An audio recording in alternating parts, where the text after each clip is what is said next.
본문 말씀 9절 말씀, 9절 말씀을 한번 같이 읽어보겠습니다.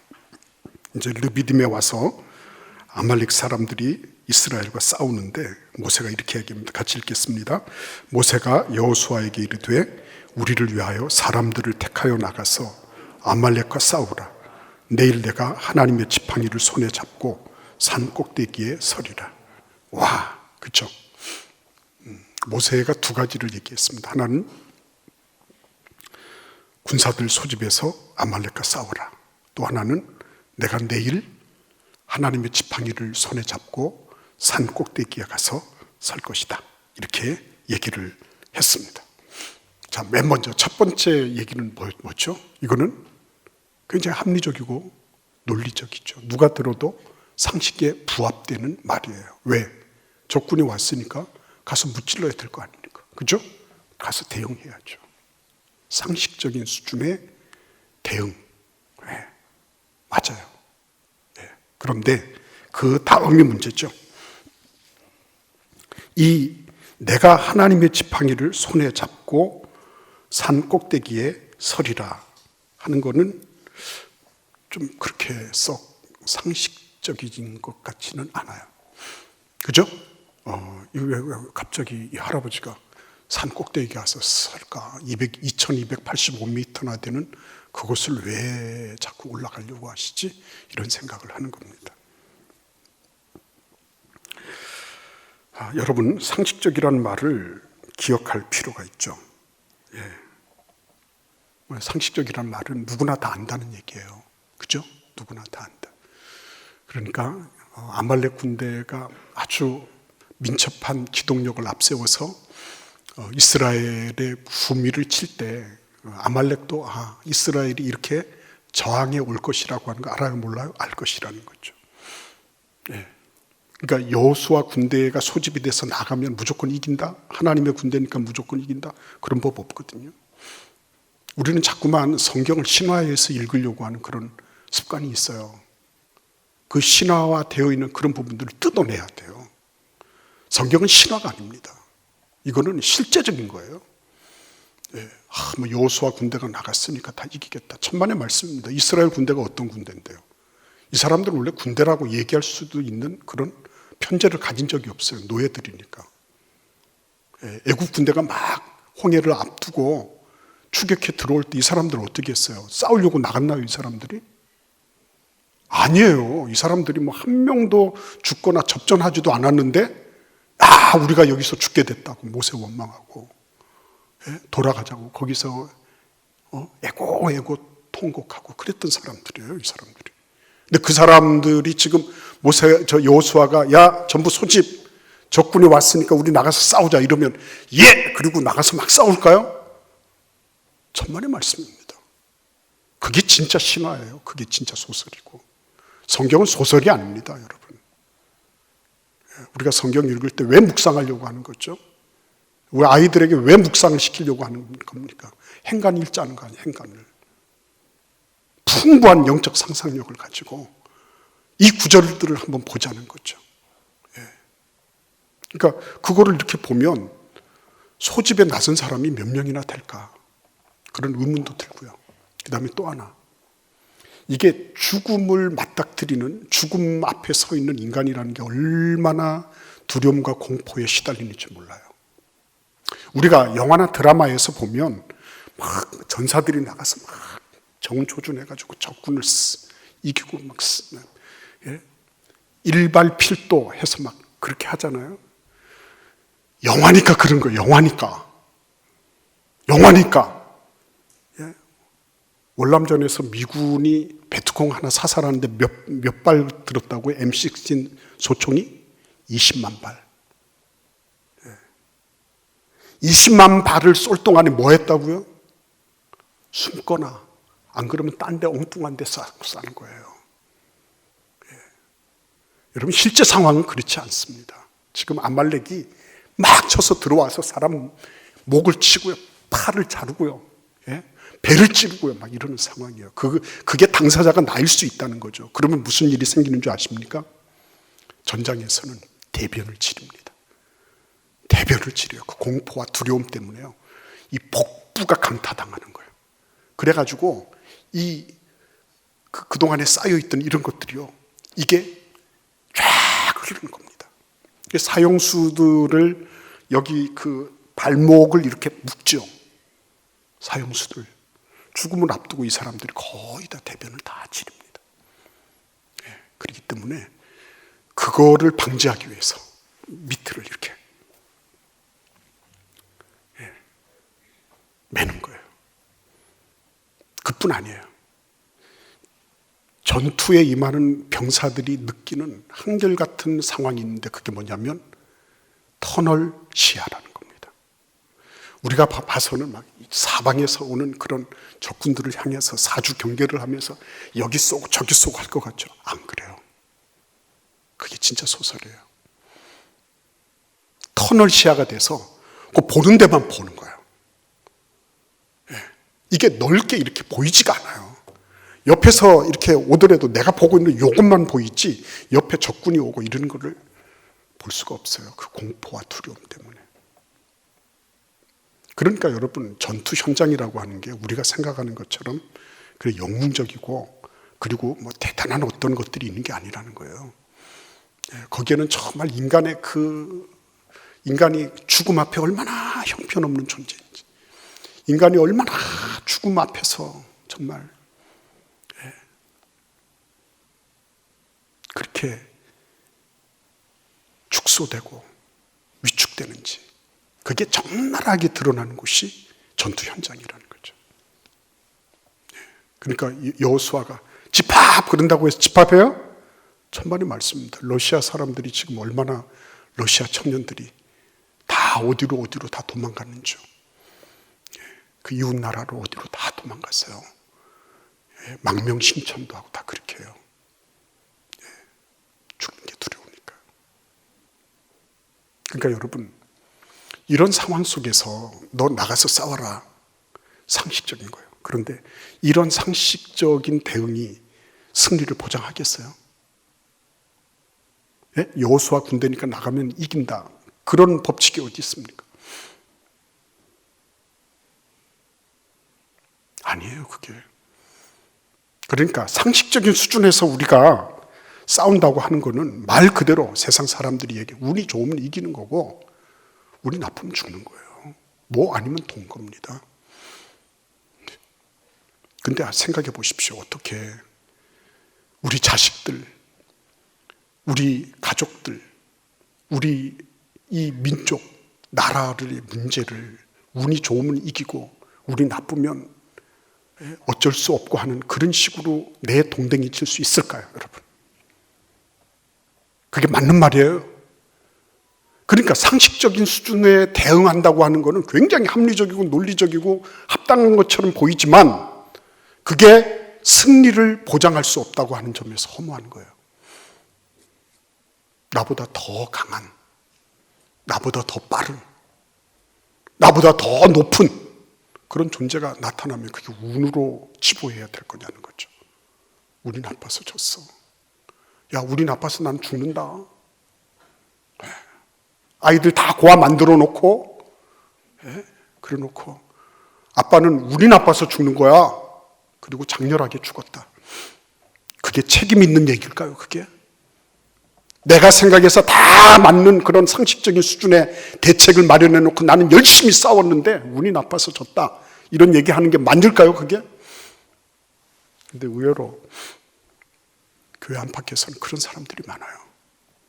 아니, 좋을 때야 문제 없습니다. 잘 나갈 때야 문제 없어요. 근데 그 잘 나간다고 하는 게 언제까지 잘 나갈지 모르는 거죠. 이스라엘 백성들이 홍해 건너서 르비딤 올 때까지는 잘 나갔어요. 물이 없고 문제가 생기기 이전까지는 잘 나갔어요. 누가 그런 소리를 못합니까? 잘 나갈 때 잘 나가는 거를 누가 뭐라 그래요? 근데 상식적으로 대응해도 안 되는 때가 있다는 거, 그걸 아는 게 지혜죠. 인생이 내가 꼭 그걸 맞닥뜨려야지 안다는 거는 너무 어리석은 거 아니겠습니까? 타산지석으로 삼을 수 있어야죠. 남의 산에 있는 거라도 그걸 보면서 교훈을 삼을 때 그게 진짜 지혜지. 내가 맞닥뜨려서 그래서 그랬구나. 제가 엊그저께 말씀드렸죠. 24시간 365일 기도하던 교회가 있었다고. 이 목사님이 너무너무 열심히 하셨어요. 10년을 그렇게 하시다가 과로로 의식불명 상태가 됐어요. 온 교회가 기도하고 해서 이분이 깨어나서 하신 말씀 뭐라고요? 왜 하나님이 밤을 지셨는지 알았다. 하나님이 밤을 지으신 거, 그걸 자기가 그거 죽을 만큼 고생해서 비로소 안 거예요. 그렇게 꼭, 밤에는 잠자라고 하는 거, 그거를 꼭 자기가 안 자니까 이런 일이 생긴다고 하는 거를 직접 체험해봐야지 안다는 게 그게 얼마나 서글픈 일이에요. 때로는 비상시로 처리할 때도 있겠죠. 하나님 앞에 문제를 놓고 밤새 기도할 수도 있겠죠. 그러나 늘 24시간 365일 하나님이 그렇게 우리에게 시키셨나요? 쉬지 말고 기도하라는 그 뜻이 그냥 철야한 날마다 그냥 철야하면서 그렇게 하라고 그렇게 말씀하시는 걸까요? 여러분, 오늘 이 말씀에 보시면 그래서 하나님은 우리에게 이렇게 물으시는 거죠. 상식적인 수준의 대책 그 너머에 다른 대책이 있니? 하고 우리에게 물으시는 거예요. 여러분과 저에게 너는 상식적인 수준의 대책 그거 말고 너희들에게 진짜 승리를 보장해 줄 수 있는 그런 대책이 있냐? 이걸 물으시는 거예요. 예. 여러분, 하나님 앞에서 우리가 그런 부분들을 생각해 봐야죠. 그러니까 모세가 내일 내가 하나님의 지팡이를 손에 잡고 산 꼭대기에 서리라, 이거는 상식적인 수준의 얘기가 아니에요.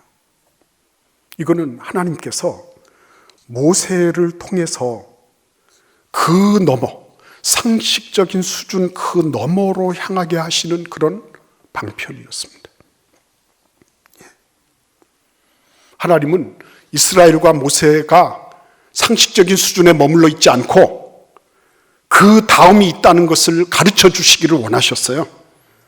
우리에게도 마찬가지인 겁니다. 상식적인 수준에서 이렇게 하면 돼, 저렇게 하면 돼.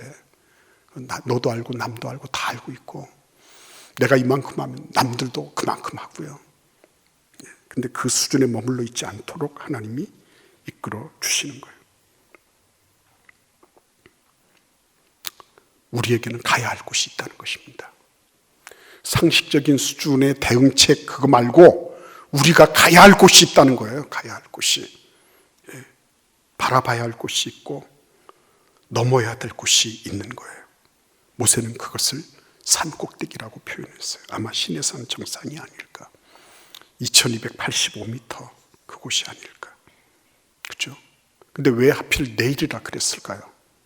내일이라고 아니 지금 가서 딱 손을 올리면 우리가 이기고 손을 내리면 지고 지는 이런 거를 볼 텐데 왜 모세는 그걸 빨리 안 올라갔을까요? 왜 그랬을까요? 일단은 이분들이 노인들이죠.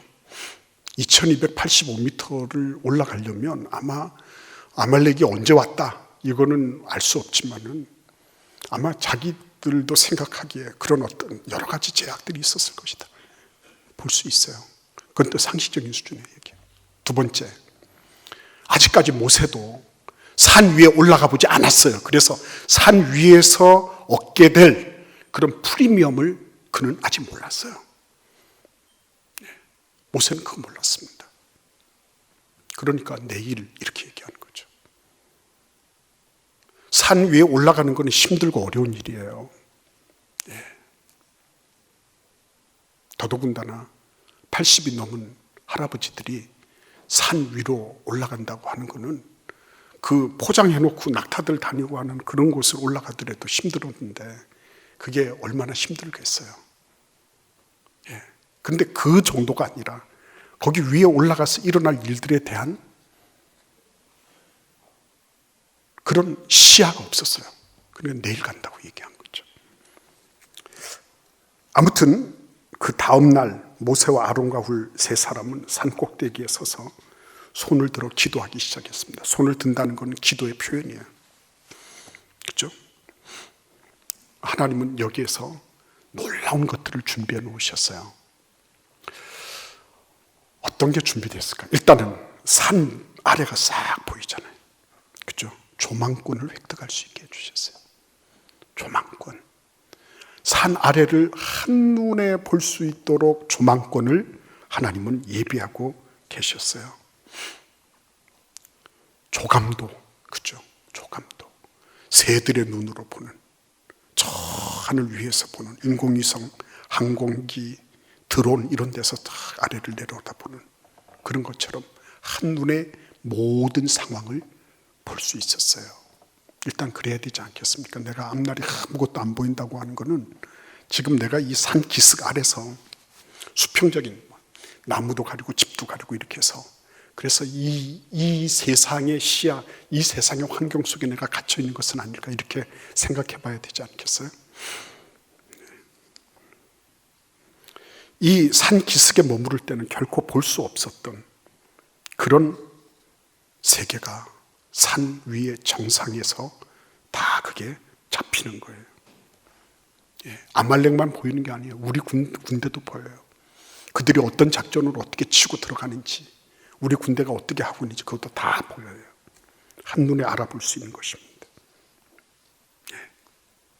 그러니까 영적으로 산을 이렇게 오른다고 하는 거는요, 그거는 엄청난 프리미엄을 가지는 겁니다. 단지 이 세상만 보는 게 아니에요. 내가 지금 보이는 것만 보는 그 정도가 아니라 전체를 볼 수 있어요. 이 세상만 보는 게 아니라 영원한 세계도 볼 수 있는 거예요. 산 위로 올라가면. 그런 조망권을 하나님은 예비해 놓으셨어요. 두 번째는 그 다 올라가니까 어떻죠? 어때요? 그 비행기 타고 쭉 올라가 보시면 처음에는 그 비행기가 이륙하기 전에야 뭐 공항이 어떻고 되게 뭐 엄청나잖아요. 그런데 쭉 올라가 보면 어때요? 별거 아니잖아요. 세상이 별거 아닌 거예요. 밑에서는 막 죽겠다 살겠다 다 이렇게 하지만 산 위에 올라가서 또 보면 죽고 살 일이 그렇게 많지 않아요. 많지 않아요. 그걸 다 그냥 개미들이 왔다 갔다 하는 거고 큰 트레일러가 움직여도 그거 성냥갑 하나가 오고 가는 거고 그런 거죠. 세상이 그렇게 큰 비중으로 다가오지 않아요. 그래서 여러분 반대로 세상이 크게 보인다는 건 내가 아직까지 산을 올라가 보지 않은 거예요. 내가 산 기슭에 머물고 있으니까 상식적인 수준에 머물고 있으니까 세상이 커 보이는 거예요. 세상이 나한테 어마어마하게 아말렉 군대가 엄청난 용맹스럽고 호전적인 그런 대적으로 나에게 공포감과 두려움을 주는 그런 세력으로 그렇게 나타나는 거죠. 그 세상을 무시하라는 얘기 아니죠. 세상을 정확하게 보라는 거죠. 정확하게 보니까 이게 별거 아니라는 거. 그러니까 우리가 물어봐야 되죠. 하나님께서 오늘도 우리에게 너 세상이 어떻게 보이니? 세상 앞에 꼬리 딱 내리고 그리고 세상의 그 위압과 위세에 눌려서 그렇게 끌려다니고 있니? 안 그러면 그것을 향해서 분명하고 확실하게 이거 딱 보니까 바로 딱 보이네. 이게 우리 군대가 이렇게 해서 딱 치면 끝나겠네. 그죠? 그 다음에 하나님이 예비해 놓으신 게 뭐죠? 승패에 대한 결정권을 누가 쥐고 있는지 알게 해주시는 거예요. 산 꼭대기에 올라가 보니까 그게 분명해져. 그죠? 산 기슭에 있을 때는 이게 엎치락 하는 것 같아요. 근데 산 100m 정도 올라가 보면 그래도 조금 보이거든요. 이런 사람들이 말이 많은 거예요. 100m 올라가 본 사람. 혹은 200m 올라가 본 사람. 아직도 2285m나 되는 등정해야 될 높이가 있어요. 근데 뭐 100m, 200m 올라가고 자기가 마치 에베레스트나 올라가 있는 것처럼 막 혀를 막 휘날리고 하나님 앞에 그거는 교만한 거죠. 내가 다 전모를 모르잖아요. 내가 하나님이 아니잖아요. 내가 하나님이 아닌데 왜 하나님인 것처럼. 그렇죠? 그러니까 내가 자꾸만 그런 일들이 생길 때는 내가 지금 아직도 산기슭에 있구나 알아야 되죠. 변화산상에 올라갔을 때 요한, 베드로, 야고보가 어떻게 했습니까? 자기가 올이 빠져버렸죠. 그래서 여기에서 우리가 살겠습니다 그러잖아요. 그렇죠? 여기에서 우리가 살겠습니다. 주님을 위해서, 모세를 위해서, 엘리야를 위해서 우리가 여기다가 텐트 치고 여기서 한번 살아보죠. 왜 그랬을까요, 여러분? 왜 그랬습니까? 그게 산 위에 올라가 보면요, 진짜 산 위에 올라간다고 하는 거는 절정의 경험이거든요. 그 절정의 경험 속에서는요, 이게 그닥 막 이 인생에 이렇게 얽어매이고 잃을 게 없는 거죠. 그런 소리를 하도록 되어 있는 거예요. 근데 특별히 오늘 여기에서 실제 전투는 여호수아가 하고 있지만 그 결과는 누가 지고 있는 거예요? 이 할아버지들이 지고 있는 거예요. 재밌잖아요. 그렇죠? 이 할아버지들이 지고 있어요. 우리 아들, 딸들이 나가서 세상에서 이것저것 합니다. 그러나 실제 그 아이들이 나가서 전투는 벌이지만 그 결과는 누가 지고 있는 거예요? 누군가 배후에서 기도하고 있는 사람에 의해서 결정되는 거예요. 결정권자는 따로 있는 것입니다. 내가 열심히 한다고 해서 결정이 된다고요? 그거는 상식적인 수준이에요.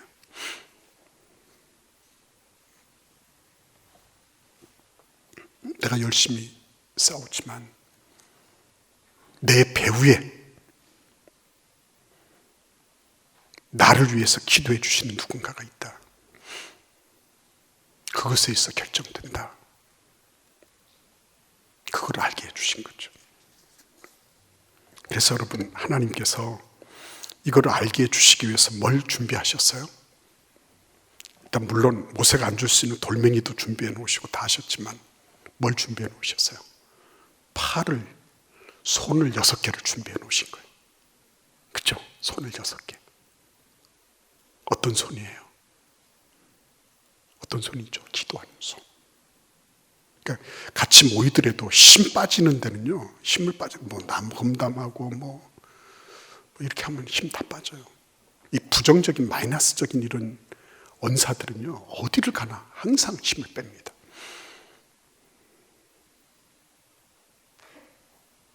근데 산 위에 정상에서 올라가서 딱 보니까 전황이 딱 보이잖아요. 그래서 손을 드니까 이게 어떻게 되죠? 우리가 이기는 거예요. 그 번역을 이렇게 합니다. 손을 들면 이스라엘이 이기고, 이 부분을 손을 들면 이스라엘이 강해지고, 손을 내리면 아말렉이 강해지더라. 이렇게 번역도 해요. 히브리어를.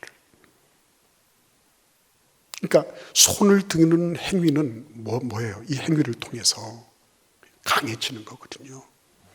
강해지는 거. 같이 모였을 때, 그죠? 강화하고, 긍정하고, 격려하고, 지지하고 하는 그런 일들이 있을 때, 그게 뭐예요? 하나님이 그 가운데 역사하시는 거예요. 여러분, 우리의 삶 속에 이렇게 상식을 넘어서 하나님이 예비하신 이 놀라운 축복의 세계를 경험하는 그런 은혜와 축복이 있기를 바라요. 여러분, 겟세마네 동산을 예수님께서 엘리베이터 타고 가신 게 아니에요. 예수님이 무슨 케이블카 타고 가신 게 아니에요. 예수님도 또박또박 걸어서 그곳을 가셨어요. 예수님도 그러셨는데 우리가 왜 그걸 못해요? 해야죠. 우리의 삶 속에 이러한 축복과 은혜가 있기를 기원합니다.